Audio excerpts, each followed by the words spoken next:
अस्सलाम वालेकुम रहमतुल्लाहि व बरकातुहू। जी आज नाजरीन हम जो है वो हमारे इलाके की एक मारूफ शख्सियत हैं, सरदार गुलरहमान साहब, उनके पास आए हैं। तो इनके परदादा जो थे वो करोर के ज़ैलदार थे। उनका नाम ज़मान अली ख़ान था। तो आज हम इनसे इनके परदादा के बारे में और इनके बाकी ख़ानदान के जो लोग थे, डिप्टी सैज़मान साहब थे, सरदार साहब, उसके अलावा जो लोग थे उनके बारे में जो जो इनको चीज़ा चीज़ा बातें याद हैं उसके बारे में इंशाल्लाह पूछेंगे और आपके साथ शेयर करेंगे। जी तो अस्सलाम वालेकुम सरदार साहब। वालेकुम सलाम। जनाब आप सबसे पहले जो है आप अपना तारुफ करवा दें और अपनी तालीम के बारे में और अपना जो ख़ानदान पस मंज़र है उसके बारे में बयान। जी मेरी तालीम भी ये है, मेरा ख़ानदान कौम तनियाल के जानवार कबीले से तल्लुक़ रखते हैं। जी मेरे वालिद का नाम ज़हूर रहमान था, दादा का नाम अनायत खान था और परदादा ज़मान खान था, ज़ैलदार ज़मान खान। जी जी ठीक है। बाकी ननिहाल में सरदार खान मेरे नाना थे, कल्ला वाले कल्ला वाले नजीब साहब के जी, वालिद। नजीब साहब के वालिद साहब। मेरे ख़ानदान के बुजुर्ग थे मरहूम डीसी साहब सरदार सैज़मान साहब। जी जी कबीले के हेड थे सरदार मोना खान, खान बहादुर, जी कैप्टन चीफ ऑफ पंजाब में। चीफ ऑफ पंजाब जी जी का और रघु साहिब पंजाब में उनका शुमार होता है। बिल्कुल ऐसे ही। इस इलाके उस वक़्त इस इलाके के लिए उनकी बड़ी खिदमत थी। जी जी ठीक है। अच्छा, अब आप क्योंकि आपने मुझे पहले बताया है इंटरव्यू से कि मैंने अपने परदादा जो ज़मान अली ख़ान साहब थे, जो ज़ैलदार थे हमारे ज़ैल करोर के, उनको मैंने देखा हुआ था अपनी ज़िंदगी में। उनकी ज़िंदगी के बारे में आपको जो भी बातें, जो मालूमात आपके पास हैं, वो कहाँ रहते थे, वो कैसे ज़िंदगी गुजारी है उन्होंने, बरादरी के साथ उनका क्या ताउन था, उन्होंने नौकरी कहाँ पे की, पहले की नहीं की, वो सारी तफसील आप हमारे देखने वालों के साथ बयान करें ताकि लोगों की मालूमात में इजाफा हो जाए। देखें, ज़मान खान मरहूम जो थे वो उनके वालिद का नाम फ़तेह अली खान था, चचा उनके सरदार मोना खान उनके हकीकी चचा थे। जी जी और डीसी सैज़मान साहब भी उनके चचा हमीद अली खान सूबेदार में जो थे उनके बेटे थे, चचाजाद भाई। चचाजाद भाई थे, वो उनके चचाजाद भाई थे। और उन्होंने रिसाले में नौकरी की तो फिर वो नौकरी छोड़ के चचा के कहने पे वापस आ गए और इलाके में उन्होंने ज़ैलदार की अपनी जिम्मेदारियां सारी संभाली। जी जी और उसके बाद उनकी पूरी ज़िंदगी अपने चचा की हर कौम में, इलाके की हर वेलफेयर में इयानत की। और ज़्यादा ननिहाल में चूँकि हम रहते थे और ननिहाल के साथ नीचे दखाइन मोज़े में जो गाँव है कलई, वहाँ और रिहाइश पजीर रहे, वहाँ वो खेती बाड़ी माल मवेशी का काम वो सारा करते रहे। और इस चूँकि उन्होंने शादी की थी मोरा मलार से, जी जी ठीक है, उनके दो बेटे भी थे और उनकी मोरा मलार वालों के साथ भी रिश्तेदारी थी। ये उनका सारा ख़ानदान था इधर जी जी कलम साहब। बाज़ाहिर उनकी शक्ल सूरत और उनके बाकी जो किरदार उनका एतबार थे वो कैसे थे? उनके जो बारे में मैं अपनी ज़िंदगी में भी देखा है, जी जी शक्ल सूरत और सेहत के लिहाज से भी वो बड़े दरमियाने कद के थे, लेकिन बड़े खूबसूरत और हसीन आदमी थे। जी जी उसके बाद उनमें एक चीज़ थी कि बुजुर्गों ने हमें बताया है, वालिद ने, दादा ने, कि एक दफ़ा यहाँ टाउन फैला जी जी और वो 1918-20 जी इतना मूजी मार्च था कि लोग जब वो मरते थे तो उनके घर वाले और अहले खाना भी उन्हें छोड़ के भाग जाते थे। दफन नहीं करते। इन्होंने सब लोगों के जनाजे पाक किए, उनको संभाला, उनको दफन किया। उन्होंने कहा कि मौत का दिन एक दिन मुकर्रर है, मैं और उनको टाउन नहीं, जबरदस्त। जिसमें उनका एक भौंजा करोड़ से वो अब्बासी खानदान से ताल्लुक था उनका, जी जी वो यहाँ ने आया हुआ था, बीमार हुआ, फोत हो गया। एक ही बेटा था बहन का। क्या नाम था उनका? वो छोटे से उनका नाम का मुझे वालिद साहब का नाम? सूबेदार मोहम्मद खान थे। अच्छा। बहन कायम खान के, ज़ैलदार कायम खान का पोता था। जी इन्होंने यहाँ दफन किया, खुद गसल दिया, सारा कुछ किया।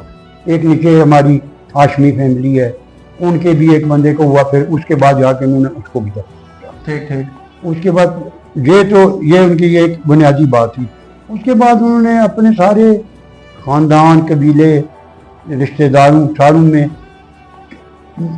सब लोगों की हर दुख हर तकलीफ उसमें उन्होंने उनकी दिन रात एक करके खिदमत की, जी जी मेहमान नवाजी की।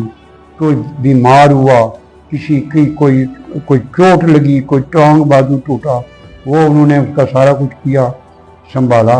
और उन्होंने हर इंसान के साथ यानी जेलदारी के उन्होंने अपने पूरे पूरे और वाजिबात जो थे अदा किए। यहाँ पूरे कोई गरीब हुआ, अमीर हुआ, कोई मतलब कमजोर तबके का आदमी था, सबकी एक जैसा इज्जत की, एक जैसी खिदमत की। जबरदस्त। कोई किसी के साथ कोई उन्होंने अपनी जिंदगी में ज्यादती नहीं की और हक बहुत की। जबरदस्त। बस उनकी ये 4-6 चीजें थी। मैं आजाद में था जी जब वो फोत हुए, जवानी वो दफन हुई ननिया कब्रिस्तान में उनकी। जी जी क्योंकि मैं तो अभी उनके पोते हैं 2, वो जो कर्नल अवैस और मोहसन, वो कलली में ही रिहाई पे जी बाबू साहब के बाबू रजा साहब की। जी जी रजा साहब भी उनके बेटे थे, बड़े उनके फरमा बरदार, और इनकी उन्होंने तरबियत की थी। अनायत खान भी उनके बेटे थे, बड़ी अच्छी तरबियत। जी जी सरदार खान साहब वहाँ 3 बेटे, जी जी उनकी बड़ी अच्छी तरबियत की। अच्छा मैं तो खैर मैंने उनके बारे में, क्योंकि अंग्रेज की मुख्तलिफ जो बुक्स हैं, जो गजटर हैं उनमें, और बाकी जो उनकी सेटलमेंट पेपर की कुछ बुकें हैं उनमें उनके मैंने नाम पढ़े हैं जेलदारी में, तो वहाँ से मुझे मालूमात हुई। तो मैं मुख्तलिफ लोगों से पूछ के फिर आपसे और बाकी लोगों से जो मालूमात कलेक्ट हो सकी उनके ज़िंदगी के बारे में, तो वो पूछ के मैं आप तक पहुँचा। तो मज़ीद आप ये बताएं कि आपके, क्योंकि डिप्टी सैजमान साहब जो थे सरदार साहब, वो भी आपके ख़ानदान के थे, बड़े थे आपके, वो उनके भाई थे। जी जी तो उनकी ज़िंदगी के बारे में आपके पास जो भी उनकी याददाश्तें हैं, उनके जो जो यहाँ पे हमारी जानवाल कौम के साथ सलूक था, जो एहसानात थे, वो क्या थे, वो भी लोगों के साथ आप बयान कर रहे हैं।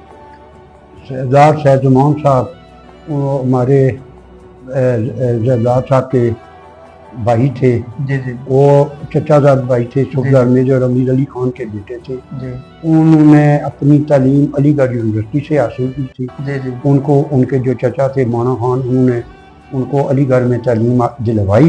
जी जी वहाँ से वो वापस आए, फिर वो सिविल सर्विस में चले गए, डिप्टी कमिश्नर हुए और पूरी नौकरी भी उन्होंने बड़ी सादगी और उसके साथ खालस एक जो कबायली सिस्टम होता है उसके साथ रहे। जी जी पूरे अपने कौम, खाली अपना कबीला जनवाल नहीं, पूरी कौम, तनियाल कौम के साथ, पूरी तनियाल कौम की उन्होंने बड़ी इज्जत की, बड़ी खिदमत की। इसके बाद पिंडी के जितने लोग थे, बड़े बड़े नज़दीक सब लोगों के साथ, फिर सतियों के साथ, जिसमें इकबाल खान थे, बग्गे वाले राजा सुल्तान साहब थे, बहुत दूर दूर तक उनके तमियाल वाले राजगान, जी जी ये भी आज़ाद साहब भी उनके दोस्त थे। जी जी जी इवन राजा सरवर साहब भी राजा बशारत के जो ससुर थे जी जी और चचा, वो भी उनके दोस्त थे। अच्छा, गखड़ों में से आपने मुझे थोड़ी देर पहले बताया कि गखड़ों में से जो हसन अख्तर जो थे वो भी डिप्टी कमिश्नर थे। वो इनसे जूनियर थे, ये उनसे बाद बने। जी जी वो भी डीसी थे, सरदार हसन अख्तर मरूद। जी जी उनके बेटे जो कर्नल जहूर साहब थे, कर्नल जहूर अख्तर साहब भी थे। अब मसला ये है कि वो सरदार सैजुमान साहब चूँकि जब नौकरी से आए, उन्होंने अपने इलाके की जितनी भी तारीफ करें, जो खिदमत खास करके जो उन्होंने यहाँ अयूब खान को लाए, हाई स्कूल बनाया। जी जी हम कौम तनियार से इलाका करोड़ को इसलिए एक मुमताज़ हैसियत हासिल है कि यहाँ लोगों ने तालीम हासिल की। बेशक ऐसा ही। हमारे जो दादे परदादे जो उनकी उम्र के लोग थे, हमारे कबीले के, बाकी भी हमारे बुजुर्ग हैं सारे, ये मोस्टली यहाँ से पढ़े। उनकी फिर औलादें भी बहुत अच्छी पढ़ी और ये बाकी लोगों से जो बहुत आगे गए हैं, बहुत मुमताज़ चीज़। बेशक तालीम यही नहीं, हाई स्कूल को बेशक, फौज में गए लोग, फिर उनके बच्चे भी गए हैं, उनको एक सिस्टम, और लड़कियों के स्कूल, पीने का पानी, ये हाई स्कूल करोड़ की रोड और ये हाई स्कूल ये उन्होंने दिया। इसमें लड़कियों के भी स्कूल थे, उन्होंने कहा था कि लड़कियों को भी तालीम दो। जी ऐसा ही है। अच्छा, मैं यहाँ इलाके की बहुत बड़ी खिदमत है। करोड़ स्कूल में मरी से भी लोग आके पढ़े, चिरा से भी पढ़े, तमैद से भी आए बगे से भी आए, बेला चक्के के भी करोड़ ही पड़े। जी जी जी। बेला चक्के में कोई हाई स्कूल नहीं था। अच्छा, मैं थोड़ी सी इसमें इजाफा कर देता हूँ। वो ये था कि क्योंकि पाकिस्तान बनने के 6 साल बाद 1952 में सबसे पहली जो मैट्रिक के इम्तहानात हुए थे वो गवर्नमेंट हाई स्कूल करोर में हुए थे। तो हमारा ये एजाज है सिर्फ डिप्टी कमिश्नर सरदार सहजमान साहब की वजह से कि हमें 1952 में अयूब खान को वो साथ लेके आए और ये हमारा स्कूल जो है 1952 में हाई स्कूल बन चुका था, जो कि बहुत सारे इलाकों में बहुत बाद में हाई स्कूल बने। अब मैं ये कह सकता हूँ कि जिला रावलपिंडी में कुछ चंद स्कूल थे जिनमें से हमारा ये भी एक high school Karor. Union council Amrudi में स्कूल नहीं था। जी जी। हमारी जितनी देर बरादरी शीशूम मंगल चक्का ये सारे करोड़ पढ़े। जी ऐसा ही है। ये भी पढ़े, बहुत सारे लोग हमारे क्लास फेलो भी रहे हैं, इनको हम जानते हैं, कुछ जिंदा भी हैं जो इधर से मैट्रिक पढ़ के गए हैं। वहाँ स्कूल उस वक्त नहीं था। जी जी। अभी शायद बना हो। तो मरी से भी के नजदीक निचले देहातों से लोग यहाँ आए। जी जी। इसी तरह सतलू के इलाके से भी और खिता पठवार से भी हमारे कौम तनियाल के बहुत सारे लोग जो इधर आए हैं रह के यहाँ तालीम कर के गए। बेशक इब्तदाई नर्सरी या इब्तदाई दरसगाह करोड़ आई। जी बिल्कुल ऐसा ही है बस। अच्छा, इसमें थोड़ी सी मैं आपकी मालूमात में इजाफा कर देता हूँ। वो ये कि सरदार सहजमान साहब जो डिप्टी कमिश्नर थे वो पैदा हुए हैं 1896 में, ठीक है। और वो डिप्टी कमिश्नर सरगोदा जो लायलपुर सबसे पहले जो है फैसलाबाद में वो अपॉइंटमेंट हुई है उनकी 1923 में, ठीक है। 1923 में वो डिप्टी कमिश्नर लायलपुर, उस वक्त लायलपुर नाम था फैसलाबाद का, तो वो वहां अपॉइंट हुए हैं। उसके बाद उन्होंने सर्विस जो है मुख्तलिफ बरसगीर के इलाकों में जंग भी की है। जी जी। सरगोजे भी की है। जी जी। उसमें इंडिया के भी बहुत से अभी जो सिटीज हैं, अंबाला में, गड़गून में और मुख्तलिफ फजलका वगैरह में, यहाँ इस इलाके में भी वो डिप्टी कमिश्नर रहे हैं। तो उनकी पाकिस्तान बनने से पहले ये डिप्टी कमिश्नर थे। तो पाकिस्तान बनने के बाद जो मेरे पास एक मालूमात है, रिटर्न तो सबूत नहीं है उसका, ये बाकी जो बातें मैंने आपसे कही हैं ये मेरे पास रिटर्न सबूत मौजूद हैं कि जब पाकिस्तान बना 1947 में तो उस वक्त जो है वो KPT के इंचार्ज थे, चेयरमैन थे। तो ये कुछ मालूमात मेरे पास थी जो मैंने भी शेयर कर दी। अच्छा जी, अब आ जाते हैं सरदार बहादुर माना खान के बारे में कुछ बातें आपसे कर लेते हैं, क्योंकि वो भी आपके खानदान के खानदान के हेड थे, सबसे बड़े वो थे। वो उनसे एक पोस्ट बड़े थे, उनके चाचा थे।